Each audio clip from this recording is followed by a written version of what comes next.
Então,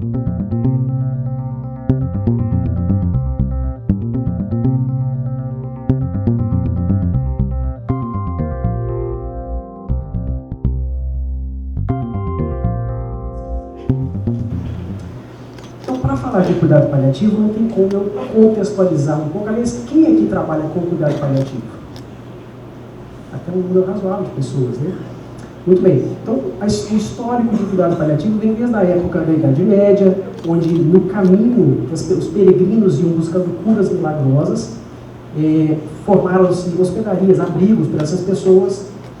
Ao longo do tempo, vou passar um pouco mais rápido, 1500, 1800, as ordens religiosas começaram a tomar conta desses locais e ofereciam cuidados para esses pacientes, que incluíam a morte. Nesse momento, os pacientes morriam em suas casas e eram cuidados pela família. Posteriormente foi mudando um pouco, em 1800, 1900 foram aumentadas as enfermarias que eram financiadas pela caridade, asilos, hospitais, até que, após a Segunda Guerra Mundial, ocorreram avanços importantes nas técnicas cirúrgicas, antibióticos, técnicas de ressuscitação cardiopulmonar, e nós passamos a pensar, olha, a gente consegue, você viu que o ar escapou, né? A gente consegue curar as pessoas, vamos internar, vamos entubar, vai respirador, a gente consegue mudar a história natural das pessoas. Só que isso, esse esforço de prolongar a vida por meios artificiais tornou-se uma obsessão científica e, infelizmente, durante esse período, foi deixado de lado a necessidade do alívio do sofrimento humano.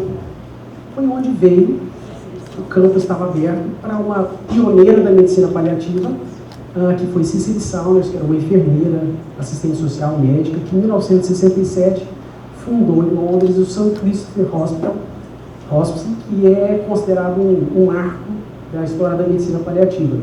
Ela veio para resgatar, para equilibrar o conhecimento científico e o humanismo para resgatar a dignidade e a possibilidade de morrer em paz.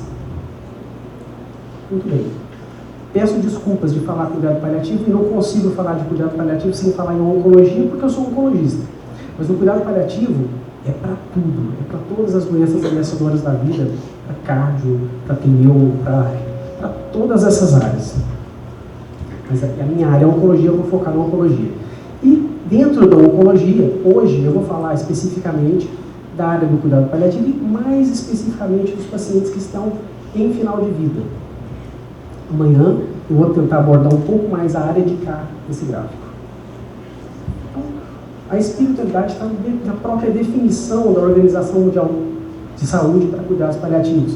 Então, o que é? O cuidado paliativo é uma abordagem que melhora a qualidade de vida de pacientes e seus familiares que enfrentam problemas associados com doenças potencialmente fatais, dentre elas o câncer, pela prevenção e alívio do sofrimento, por meio da identificação precoce e cuidadosa de dor ou sintomas, problemas físicos, psicossociais e espirituais. Então, a própria definição do cuidado paliativo está claro a importância da espiritualidade. Dentre os conceitos da Organização Mundial de Saúde, tem um terceiro que é, os cuidados paliativos integram aspectos psicológicos e espirituais da assistência ao paciente. É interessante a gente lembrar que os pacientes eles têm necessidades diversas, desde problemas agudos, como problemas físicos, dor, dispneia, náusea, delírio, etc., problemas crônicos, psicossociais e existenciais. Eu não posso, de forma alguma, e às vezes eu vejo uma falha, às vezes, de alguns residentes, que eu percebo do hospital, da oncologia, por exemplo, o paciente chega com dor, está com dispneia, ele quer abordar assuntos espirituais, ele quer falar que, olha, você acredita em Deus, você sabe que vai morrer, não é hora. Primeiro tem que tratar a dor, primeiro tem que melhorar o sintoma físico. Depois, na medida do momento, na medida do tempo, é o que foi falado anteriormente, aí sim, abordar assuntos mais existenciais. E quando deve ser oferecido o cuidado paliativo? Esse é o modelo mais aceito como o melhor, mas o cuidado paliativo deve ser oferecido de preferência o mais precoce possível. Existem alguns pacientes que chegam no serviço com dias de vida. Esse paciente é impossível que você aborde assuntos religiosos, espirituais, que você melhore, que você dê dignidade para ele, que você resgate coisas do passado, é praticamente impossível. Então a gente espera que o paciente chegue chegue com pelo menos 3 meses, 2 meses ou mais de sobrevida. Em Barretos, por exemplo, a nossa mediana é em torno de 3 meses. Pode ser melhor, mas não está ruim. Um aspecto central do cuidado paliativo é a equipe multiprofissional. Então, pelo menos um médico, um enfermeiro e assistente social treinados, e, se possível, alguns outros profissionais são essenciais também, são muito importantes. O farmacêutico, o terapeuta ocupacional, psicólogo, esse muito importante. Dentista, em Barretos nós temos dentista, que não é muito comum. Fono, musicoterapeuta, que faz um trabalho muito legal no hospital. E, quando possível, eu acho que deve ser sempre que possível, um capelão, um assistente espiritual ou alguém treinado para fazer essa abordagem. Depois nós podemos discutir sobre isso. Dentre as recomendações de qualidade em cuidados paliativos, de novo, está aqui. Esse é um componente central, espiritualidade, aspectos religiosos e existenciais. Eu não posso falar de cuidado paliativo e espiritualidade sem citar uns estudos importantes, que é o estudo dos canadenses, né, da doutora Camila Zimmerman, que ela fez. É um ensaio clínico randomizado, onde a unidade de randomização não foi um paciente, era um cluster, então eram grupos, ela randomizou clínicas diferentes e ela oferecia um cuidado paliativo. Para um grupo, cuidado paliativo, para outro grupo, tratamento oncológico padrão. O objetivo primário desse estudo foi avaliar a qualidade de vida espiritual.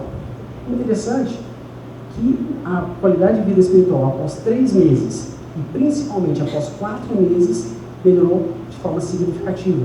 A gente pode observar, inclusive, um tamanho de efeito de 0,44. Não é um tamanho de efeito tão grande, mas foi um tamanho de efeito significativo. E o que eles fizeram? Nada específico do ponto de vista espiritual. Uma abordagem multiprofissional de cuidados paliativos. Mas é interessante a gente ver que a espiritualidade ela tem uma correlação com melhora da qualidade de vida. Todo mundo já falou isso aqui. E o que eu acho interessante é que religiosidade em cuidados paliativos, religiosidade não tem impacto na mudança da qualidade de vida. E interessante que a gente quer medidas que diminuam a agressividade de cuidado no final de vida.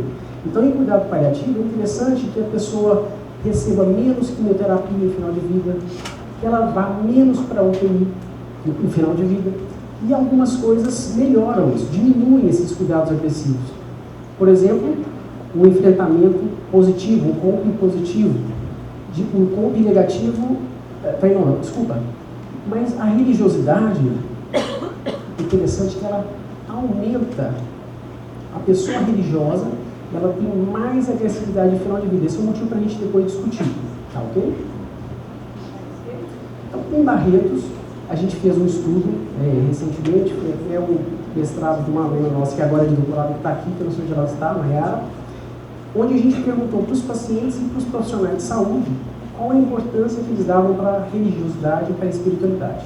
Interessante que, assim, dos pacientes, que eram 525 pacientes, 97,5% considerava a religião importante. 99% diziam que a espiritualidade e a religiosidade ajudavam a enfrentar situações estressantes. E quase 95% consideravam que o profissional de saúde devia perguntar sobre questões espirituais. Então, amanhã eu vou falar um pouquinho melhor sobre esse estudo, mas mostra claramente a importância da espiritualidade e religiosidade no nosso contexto. A questão posterior é o seguinte: ok, é importante, mas o que eu devo fazer? Como melhorar a assistência espiritual? Aí é o segundo passo, que talvez seja mais difícil. Então, o paciente em final de vida, o sofrimento que ele tem, a fragilidade que ele percebe da vida dele, frequentemente articula preocupações espirituais. Isso é prática e é o dia a dia. Eu vou citar alguns estudos bem rapidamente, mas estar em paz com Deus e livre de dor tem relação com qualidade de vida e final de vida. Além disso, o contato com a morte, com o processo de morrer, com a doença em fase avançada, é uma grande oportunidade para crescimento espiritual. Então, alguns pacientes a gente percebe que conseguem isso. Eu vou falar um pouquinho, a minha aula infelizmente foi dividida em duas, porque eu não consegui separar tanto. Alguns contextos, alguns conceitos eu vou complementar amanhã, especialmente sobre isso. Ok, preocupações não abordadas, necessidades não abordadas levam a problemas. E quando a gente não consegue abordar esses problemas espirituais, tem pior qualidade de vida dos pacientes, pior satisfação com os cuidados, eles recebem mais tratamentos agressivos. E por outro lado, e esse é um dado interessante, os pacientes que usam muito a fé religiosa, que são mais religiosos, eles têm a tendência a receberem mais tratamentos agressivos em final de vida. Isso é uma coisa para ser discutida. Inclusive, um médico, quando ele é mais religioso, ele tem a tendência a ser mais agressivo na oncologia em final de vida. É diferente do médico mais espiritualizado, é diferente, mas o médico mais religioso, em relação ao médico que não é religioso, o religioso oferece mais tratamento agressivo. Isso em oncologia. Então, assim, em termos práticos, eu tenho um paciente com câncer avançado, por exemplo, e aqui a evolução do câncer, eu sei que em algum momento ele vai a óbito, ele vai morrer pela doença. Mas eu tenho que lembrar que o paciente ele é corpo, mente, espírito, e para que eu aborde isso de forma holística, integrada, eu preciso de uma equipe. Então, a equipe multiprofissional que atua de forma interdisciplinar em cuidados paliativos, ela é essencial. Além disso, eu tenho que lembrar que o paciente tem uma história de vida, ele tem a sua biografia, e eu preciso de conhecer isso. Também não posso deixar de lembrar a unidade paciente-família. Então, a família é essencial.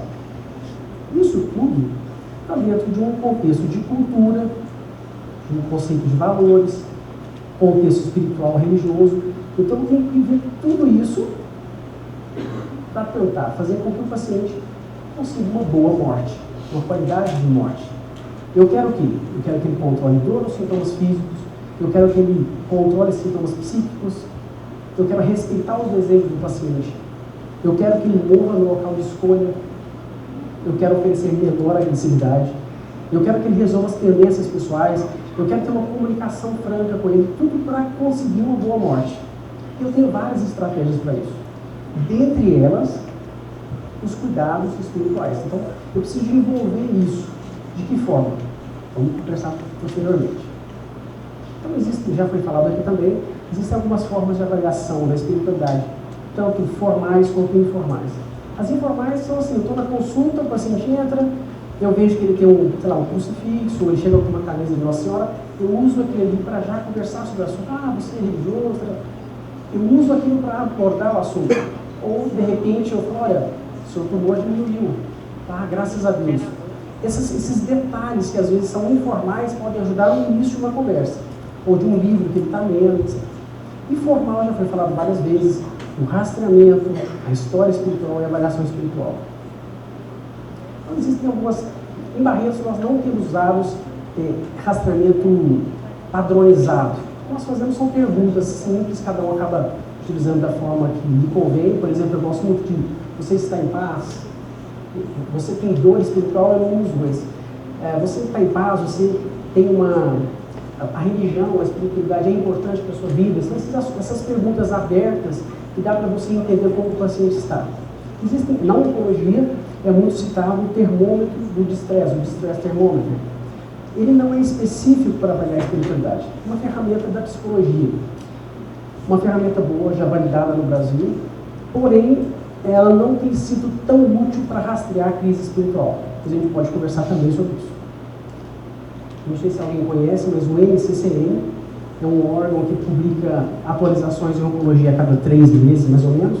É muito respeitado e tem um tópico específico que é o manejo do distress. Vale a pena ler. E aqui eles sempre colocam em algoritmos, então eles recomendam que use uma ferramenta de rastreamento do distress, por exemplo, o termômetro do distress, e aqueles pacientes que têm o nível acima de 4 têm que ser avaliados sobre outros aspectos, incluindo preocupações espirituais e religiosas. Esse é o termômetro, está em inglês, mas existe a versão em português do Brasil. O paciente marca de 0 a 10, 0 é sem distress e 10 o máximo, extremo de estresse. Acima de 4 é recomendado uma avaliação mais detalhada. E aqui tem uma segunda parte, que é uma lista de problemas, onde você pode adaptar a lista para o seu serviço mais adequado, mas tem uma aqui que é preocupações espirituais e religiosas. O NCCN também coloca, para cada tipo de problema espiritual, ele coloca uma conduta integrando o serviço de capelania. A história espiritual já foi falada, ela é realizada geralmente pelo próprio médico. Em Barretos, nas primeiras consultas nos cuidados paliativos, sempre é realizada. Isso está na rotina do serviço, embora não esteja tão detalhada como foi apresentada pelo Dr. Frederico anteriormente. Mas todo paciente, de primeira vez, tem a história espiritual, que não é tão padronizada, mas está lá no serviço. E existem várias formas de ajudar o médico a coletar a história espiritual, particularmente gosto do FICA, já foi falado várias vezes aqui, mas eu acho que às vezes isso acaba engessando um pouco a conduta, a consulta médica. Então eu acho que é legal, acho que ajuda, mas não sei se é interessante ter isso como um padrão necessário. A avaliação espiritual é mais detalhada, contínua, profunda, geralmente realizada por um capelão certificado ou qualquer outro profissional com treinamento avançado em cuidados espirituais e vai fazer um planejamento do cuidado espiritual. A minha esposa dá aula de didática no nosso programa de pós-graduação. Se eu mostrar para ela isso aqui, ela me expulsa de casa. É o mais antididático, mas assim, na verdade, é para dizer que existem vários problemas que causam destreza espiritual. E para referenciar esse artigo de 2009, que é muito interessante, da doutora Cristina Kuchalski, que vale a pena para quem quiser ler esse assunto, é um artigo clássico e ele detalha muito bem essa questão da história, do rastreamento. Ele é antigo, mas ele é ainda bem atual. Algumas coisas práticas assim, do dia a dia, mesmo que você não seja especialista na área, mas uma presença compassiva, uma escuta reflexiva, perguntas abertas que propiciam discussão e aprofundamento. Sempre lembrar que o paciente às vezes fala alguma coisa, a gente não pode fechar o assunto, cortar o assunto nunca. Um exemplo, assim, às vezes não é nem de espiritualidade, mas, por exemplo, o paciente pergunta: doutor, eu vou morrer? Eu poderia falar: não, deixa essa boca para lá, vamos pensar em coisa boa. Mas eu tenho que falar. Geralmente até uma repergunta é legal, quer dizer, por que você está me perguntando isso? Por que isso está te angustiando? Você está dando abertura para ele conversar melhor o assunto. E outras, por exemplo, inquéritos sobre crenças, valores e práticas, às vezes uso de diário, registro de recordações, mesmo que você não faça isso de uma forma tão padronizada, isso vai ajudar de alguma forma. Mas em termos de estudos, existem talvez 4 grandes linhas assim, de raciocínio. Existem estudos de intervenção espiritual que focam em estratégias de psicoterapia para melhorar o sentido de vida e focar na espiritualidade e religiosidade. Existem alguns estudos, esse é bastante interessante, do Dr. Breitman, que é uma psicoterapia baseada em sentido. Isso tem que ser lido com cautela, mas existem vários trabalhos, alguns desses positivos, outros nem tanto. Eu gosto muito das terapias de dignidade, revisão de vidas, tá? Que integra as experiências de vida para promover a dignidade e deixar um legado. Isso vai ajudar os pacientes em final de vida, pode ajudar. Esses estudos, existem outros, todos agruparam, são estudos que avaliaram o impacto do cuidado paliativo como uma medida multidisciplinar. Então ele não foca especificamente na espiritualidade, mas ele avalia o contexto multidisciplinar e o benefício da espiritualidade. E aqui embaixo, esses outros estudos focam nas terapias corpo mente, principalmente meditação. Tem muito estudo, muito ensaio clínico começando e já publicados com mindfulness, por exemplo, e cuidados paliativos. Esse popular, depois eu posso falar. E eu gostaria de falar, acho muito legal, são as... alguém já ouviu falar sobre essas cartas? Alguém da geriatria? Tem várias pessoas da geriatria, né? Muito bem. Essas cartas mostrando desejos de pacientes, desejos comuns de pacientes em final de vida, foram estudados há alguns anos e foram feitos, são 36 cartas, contendo pequenas frases, com desejos comuns dos pacientes, e uma carta extra, como se fosse um purinho. Então o paciente recebe essas cartas e tem a orientação de escolher aqueles desejos mais importantes. Os 10 desejos mais importantes você coloca aqui. Aqueles 10 mais ou menos importantes você coloca aqui. E aquelas outras que não são importantes você coloca aqui. E depois ele vai explicar por que ele acha importante aqueles 10, colocar em ordem. Então isso leva às discussões, ajuda muito a você conhecer o paciente em final de vida e tentar estratégias para melhorar a parte espiritual. Esse é um estudo do M.D. Anderson, você vê que dos pacientes o desejo O mais importante, o mais frequente era estar em paz com Deus. E tem outros, rezar, estar próximo da família e assim por diante. Isso ajuda na conduta prática. E a Sociedade Brasileira de Geriatria e Gerontologia traduziu essas cartas e fez essas cartas podem ser úteis para quem quiser utilizar. Um exercício. Eu fiquei me propondo esse exercício. Pensei o seguinte: imagine-se hoje, imagine você, hoje, do jeito que você está, passa em 1 ou 2 semanas, você é diagnosticado com câncer avançado, em final de vida você está, começa a sentir alguns sintomas, a dor, dispneia. E aí? O que vai ser? O médico ou a pessoa do paliativo que for conversar com você, como que ela vai ter que abordar para melhorar o seu final de vida? Fazer você morrer melhor, ter melhor qualidade de vida espiritual? Eu fiquei imaginando eu, pensando em mim. Assim, médico, 40 anos, casado, tem 3 filhos, pais vivos, irmã casada, tem sobrinhos, espírita, assim, adora futebol, gosto de música, gosto de tocar violão, embora não esteja fazendo isso mais.